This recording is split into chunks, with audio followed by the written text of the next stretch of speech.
এনসিপির জুলাই পদযাত্রা এখন দিনাজপুরের পথে রয়েছে। সেখানকার খবর জানাতে আমাদের সাথে সরাসরি যুক্ত রয়েছেন সহকর্মী সুলতান মাহমুদ। সুলতান, জুলাই পদযাত্রা দিনাজপুরে ঠিক কখন নাগাদ পৌঁছাতে পারে বলে জানতে পেরেছেন? বিস্তারিত জানাবেন আমাদের সেখানকার পরিস্থিতি।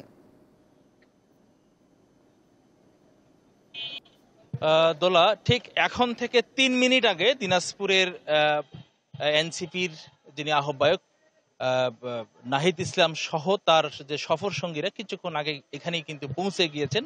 এখানে এখন তারা বন্ধন কমিউনিটি যে সেন্টার রয়েছে এখানে তারা মধ্যাহ্ন ভোজনের জন্য কিন্তু তারা এখন এই কমিউনিটি সেন্টারে রয়েছেন এবং এখানকার শেষে অর্থাৎ তাদের মধ্যাহ্ন ভোজন শেষ করেই দিনাজপুর যে কেন্দ্রীয় শহীদ মিনার রয়েছে বড় মাঠে, এখানে তারা আসবেন। এখান থেকে কিন্তু দিনাজপুরের আরো মোট 2টি স্থানে কিন্তু তারা পথযাত্রা যেটি রয়েছে সেটি কিন্তু শুরু করবেন।